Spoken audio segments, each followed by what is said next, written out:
Tere tulemast reisi- ja matkakanalile Arvi Teerjett. See video tuleb nüüd tõeliselt meisterdamise lainel. Ehitame enda Foresterile osm.ee töökojas pagassi sahtlisüsteemi. Me mitte ainult ei ehita, vaid näitame ka kõiki möödapanekuid ja video lõpus paneme varustuse loomulikult ka Eesti metsas proovile. Kogu detailse info ehituse ja kasutatud lahenduste kohta leiad nagu ikka video all olevast kirjeldusest ja sealt tasub otsida ka erinevaid sooduskoode.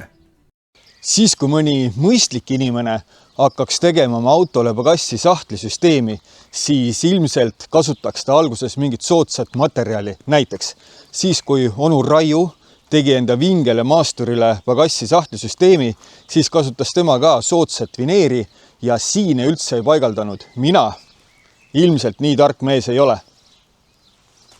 Mina tahan ikkagi kohe esimese korraga teha õiget asja, aga õnneks ei ole ma ka päris juhm ja küsin ikkagi ka abi. Ja seetõttu olen ma praegu ka siin autos. Mul on hunnik asju pagassis, Arvi on taga, on 1. mai, kell on 8:30 ja olen sõitmas itta sellisesse kohta nagu OSM, täpsemalt siis nende töökotta ja on plaanis veeta siis pikk nädalavahetus seal töökojas, ehitada ja äkki nädalavahetuse lõpuks saada ka need sahtlid siis valmis. Teel päästsin ka ühe konna, kuid esimese asjana kohale jõudes panin aianurka püsti oma ratastel kodu. Seejärel tõstsime auto materjalist tühjaks ja meisterdamine võiski alata. Ühesõnaga, plaan on selline, et video alla siis iga etapi puhul ma kirjutan täpselt, et mis siis praegu kavas on, et siis saate minna nagu peatükkide kaupa ka, kui te hiljem hakkate näiteks endale ise sellist sahtlisüsteemi ehitama.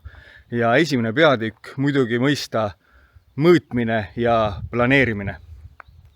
Kuigi selle mõõtmise ja planeerimisega on niimoodi, et meil oli ka tegelikult ikkagi arvutis tehtud plaan ette, siis kuna tegu on küll puhtandiga, aga siiski prototüübiga, siis üsna palju mõõte me võtame ikkagi ka käsitsi ja šabloonide abil. Nii et ma arvan, et kui teie hakkate selle video põhjal endale midagi ehitama, siis on samamoodi, et üks asi on see, et plaanige arvuti abil ära, et milline ta põhimõtteliselt peaks olema ja et asjad mahuvad ära, aga siis tegelik mõõtmine on ikkagi mõõdulindi ja nurgikuga. Kuigi ma näitan siin videos ka väikest kaadrit, kuidas mul ühed tüübid käisid, mõõtsid 3D-ga, aga ütleme, et see töö oli juba hoopis teisest hinnaklassist. Järgmine etapp on küll karkassi ehitus, aga nagu aru saate, siis tegelikult käib mõõtmine ja koostamine ikkagi käsikäes. Nagu ka maja puhul on ülitähtis vundament, tuli ka sahtlite ehituses alustada põhjast. Rattakoobaste väljalõiked olid lihtsad, aga kuna auto pagassi põrand pole päris sile, tuli teha ka paar üsna sketsit lõiget. Õnneks olid isikukaitsevahendid olemas, oht oli kalkuleeritud ja lõpuks sai põhi ikkagi täiuslikult loodis. Üks fun fact ka, selle osm.ee töökoja omaniku nimi on ka Kaur. Ja mina arvan, et kui kaks nii hea nimega meest midagi koos ette võtavad, siis peab tulema ka üks väga vägev asi. Alguses oli meil selline mõte, et see akukeskus on siis näoga nagu siis pagassist väljapoole, aga siis saime aru, et see võtab väga palju ruumi ja seda ruumi Foresteri pagassis eriti ei ole. Ja nüüd teeme väikse joonise muudatuse. Joonisel põhimõtteliselt on see niimoodi, et see on hea asi, millega näidata.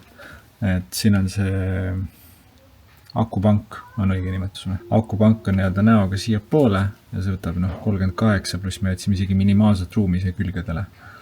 Aga kuna need siinid on nii suured, et ta tõstab selle süsteemi nii kõrgeks lihtsalt, et seda ruumi juurde saada me keerame küljega.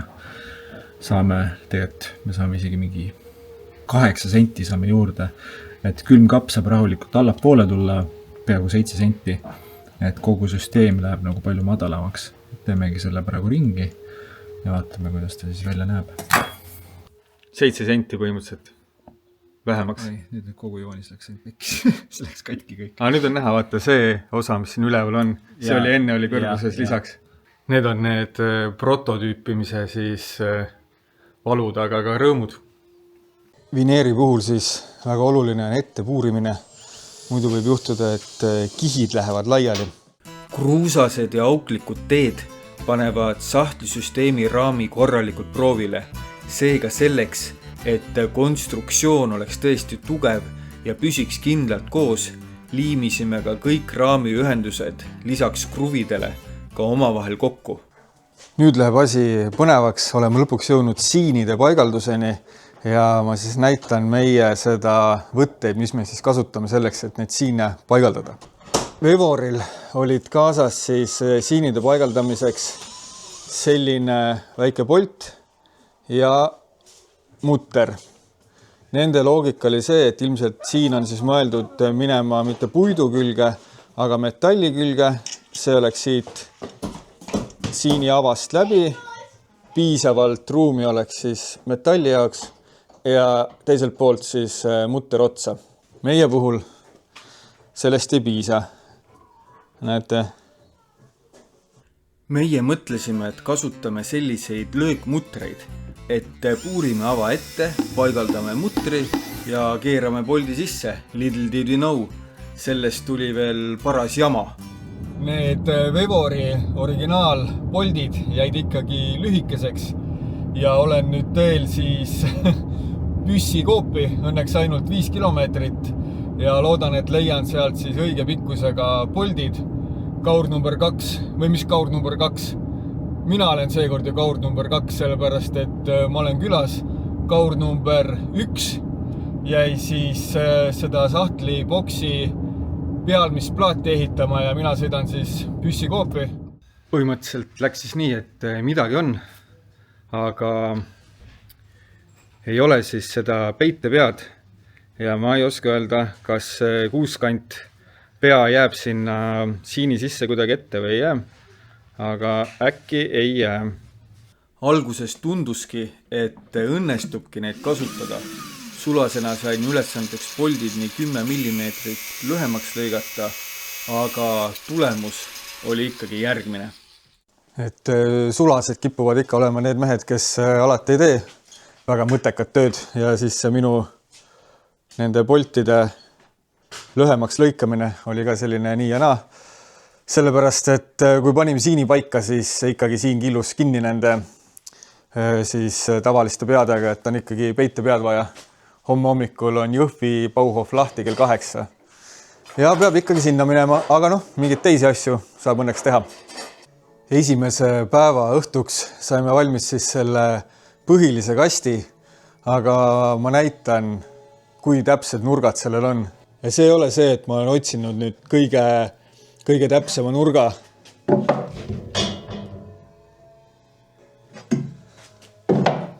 Perfecto mundo, ma ütleks.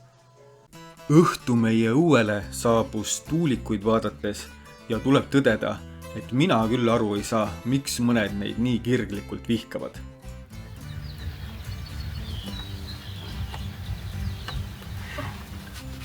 Kujutate ette, linnulaul ajas mind ülesse, et mis on parem asi üles ärkamiseks kui linnulaulu taustal. Ja kell on alles 6:30, pererahvas veel magab ja mõtlesin, et teen siis oma pliidi peal endale seda hommikukohvi ja samal ajal mõtlesin, et räägin teile, et miks me seda autot niimoodi üldse ehitame. Minu ja ka minu pere jaoks ei ole auto olnud kunagi lihtsalt sõiduvahend, millega liigutakse punktist A punkti B. Et meie jaoks on ikkagi autoga nagu vabaduse sümbol. Et mina ei pea ennast mingisuguseks kirglikuks autofänniks, aga oma autodega ma olen ikkagi juba tudengi ajal käinud reisidel Krimmis ja Aasovi mere ääres ja nii edasi. Mina arvan seda, et kui näiteks sina või keegi teine käib oma autoga lihtsalt tööl ja maksab liisingut, siis see auto mitte ei anna sulle vabadust juurde, vaid vastupidi, ta piirab sinu vabadust. Iga see uuendus, mis me oleme enda masina juures teinud, olgu see siis tõstevedrud või maastikurehvid või põhjakaitsed või see sama sahtliboks, mida me praegu ehitame, see ei ole tehtud sellepärast, et seda masinat kuidagi ägedamaks muuta. See on ikkagi investeering vabadusse. See on tehtud sellepärast, et me pääseksime enda perega sügavamale ja kaunimasse loodusesse. Niisiis, uus katse, seekord teel Jõhvi Bauhofi. Vaja on siis M6 Bolti maksimum keermepikkusega 15 ja peitepea. Pöidlad pihku. Siinide paigalduses midagi liiga keerulist ei ole, aga kõige olulisem on see, et kõik nurgad oleksid 90 kraadi ja küljed ja siis põhi ja lagi oleksid ühepikkused. Ja proovime siis 3. korda polte liimida.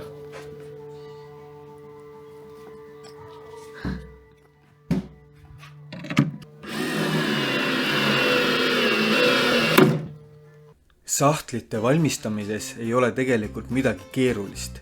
Tuleb lihtsalt mõõta siinide vaheline kaugus ja ongi sahtli põhja mõõt olemas. OSM.ee töökojas ei tehta muidugi ühtegi tavalist sahtlit. Ka minu külmiku sahtel sai kelmika kaarega ja muidugi korralikult lihvitud, et jumala eest keegi pindu näppu ei saaks. Ja selle töö mõttes siis ajalooline hetk. Esimene sahtel hakkab saama kokku.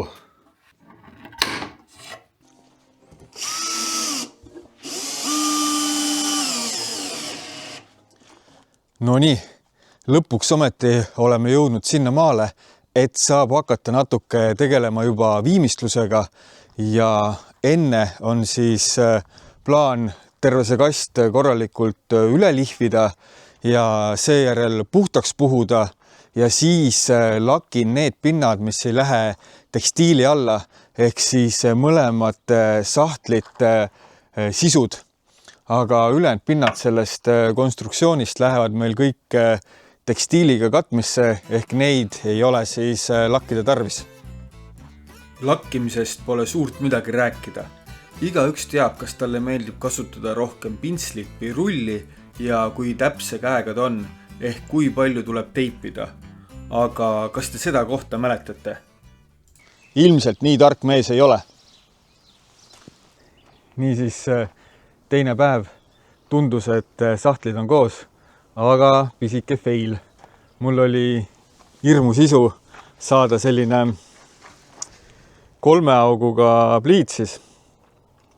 Kalkuleerides me ei arvestanud sellega, et see gaasivoolik jääb välja, ehk siin peaks olema juba siis sahtli esimene plaat. Selle mure jätsin lahendada tuleviku Kaurile ja õnneks see tal ka õnnestus. Lasnamäel asuvas gaasikeskuses keevitati väljavik allapoole, aga nagu juba klassikud on öelnud. Nii, et tark on see, kes õpib teiste vigadest. Olge targemad kui Kaurid. Jälle üks milestone on siis kätte jõudnud, sellepärast et sahtliboks on autos ja siinid on paigaldatud, sahtlid on paigaldatud. Ma korra näitan.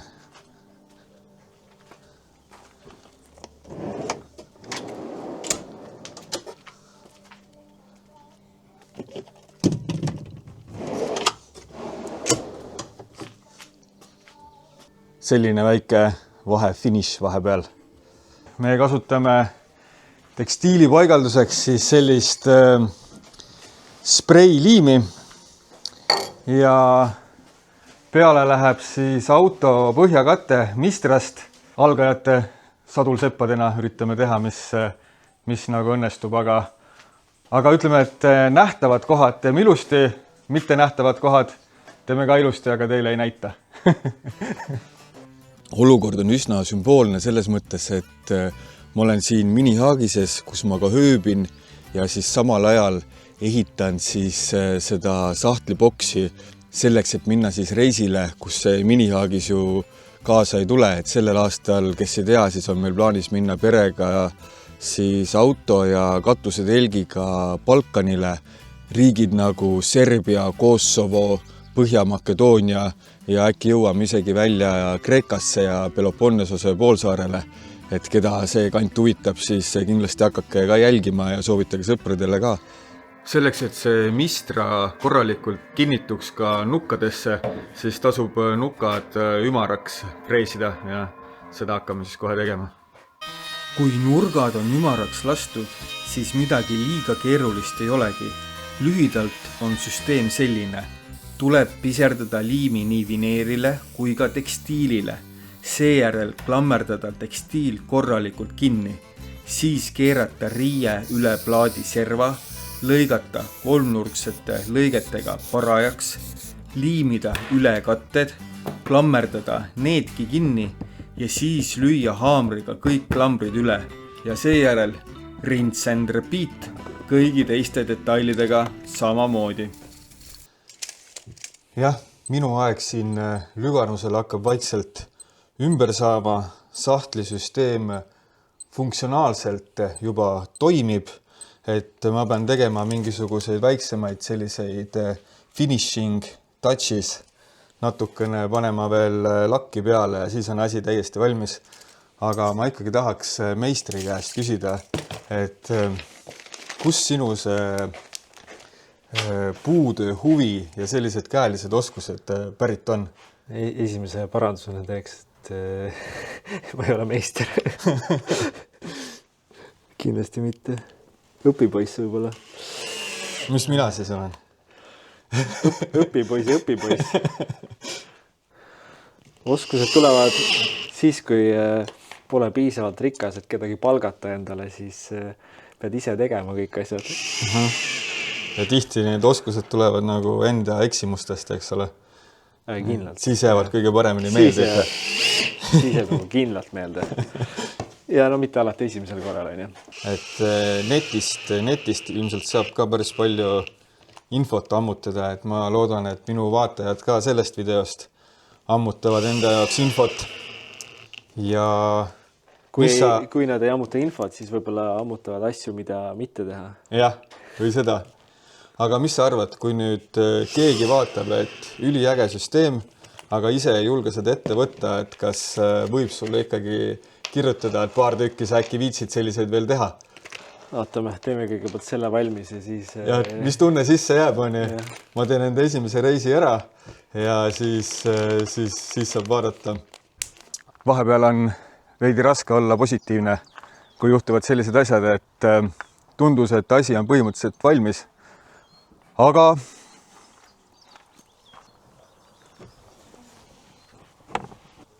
nurk läheb pihta.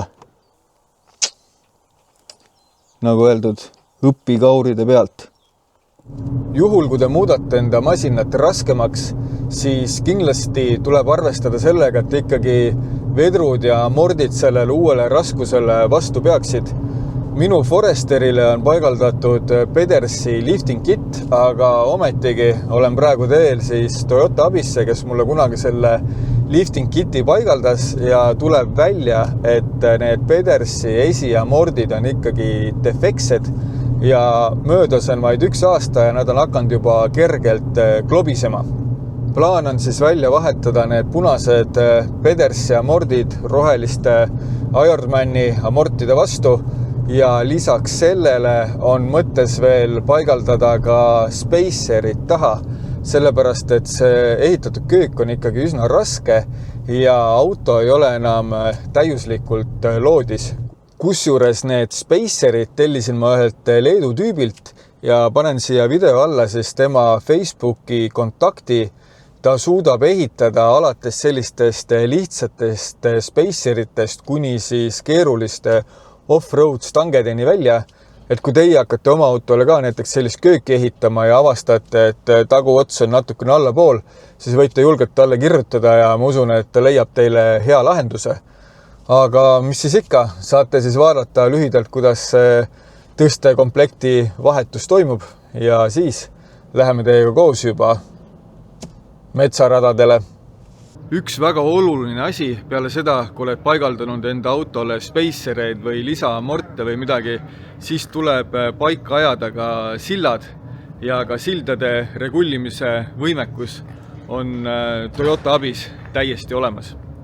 Ma ei hakka seda videot praegu nüüd liiga pikaks ajama, sellepärast et Balkani reisi ajal on meil plaanis teha ka selline korralik review meie varustusest, siis kui me oleme sellega juba mõnusalt kokku kasvanud. Aga tulime ikkagi Leenuga siia väikese järvesilma äärde ja sellist esimest kogemust saama ja mõtlesime, et ikkagi näitame siis teile ka natukene, et mis meil seal osm.ee töökojas siis valmis sai. Esimese asjana tahaks teile näidata neid ägedaid esipaneele. Need tegi meil üks Hiiumaa firma Triibu Vineer ja vaadake nende kodulehte, panen selle siia alla.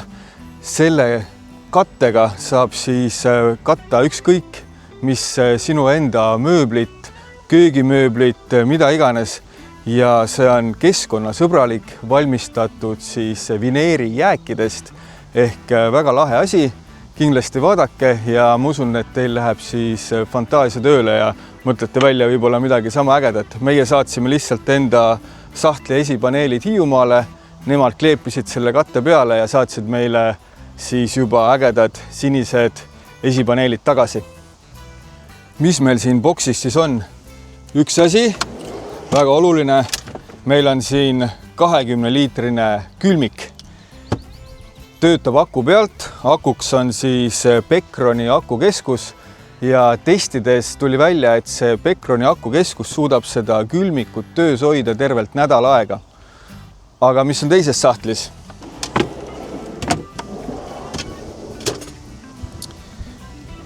Teises sahtlis on suisa 3 auguga gaasipliit. Siin pliidi all on panipaik, kus on siis toidunõud, pannid, tagavaragaas ja näiteks kohvikann. Ja see on meie siis kokkupandav magamislavats.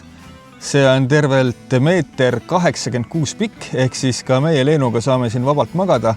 Põhiliselt reisi ajal hakkavad siin magama lapsed, aga näiteks täna öösel katsetame me selle ära ja vaatame, et kuidas need täispuhutavad, ise täituvad Decathloni madratsid siis magada on.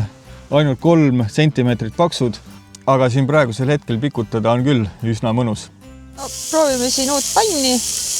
Tulevad sellised triibulised purksid täna. Ja gaasi peal on ikka mega süüa teha, midagi ei ole öelda. Kunagi äkki oma kööki ka jälle gaasipliit, ikka täitsa teine elu. Siis paneme juustu ka peale sulama või? Paneme, siis on pärast midagi pesta ka. Lastele burgeri ei maitse, siis saabki kahekesi süüa selliseid asju. Triibutame selle ka ära, siis muidu läheb imelikuks. Ja kui te nüüd arvate, et õhtu otsa me vaatame siis näiteks auto esiistmetel filmi, siis ka see on üks võimalus, aga meil on tegelikult hoopis parem plaan ja seda kohe nüüd näete. Ja Vevor saatis meile sellise ägeda telgi. Selle telgi mõte on siis see, et siit tagaluugi kaudu me pääseme ligi enda köögile, enda pliidile. Siit kaudu saame minna magama. Kui öösel tahad vahepeal välja tulla, siis on siin mõnusalt privaatne riided vahetada. Siit aknast avaneb meil juba praegu kaunis järvevaade, linnud laulavad ja võime vaadata ka mõnusalt tabletist Clarksoni farmi, libistada väikest kesvamärjukest ja olemine on väga mõnus.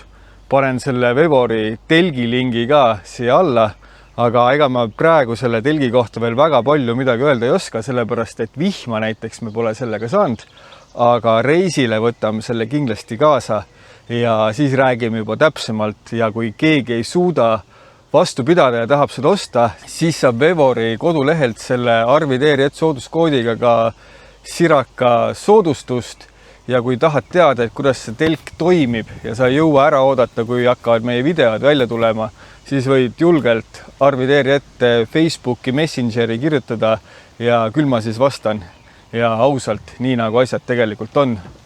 Aga teiega näeme järgmine kord juba arvatavasti kuskilt Balkanilt.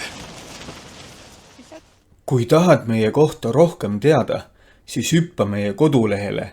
Seal on sooduskoodid, Leenu äge blogi ning kui arvad, et võiksid ka meie tegemisi toetada, siis seal on selleks olemas ka üks maagiline nupp. Ära muretse, kõik videod jäävad ka edaspidi tasuta vaatamiseks.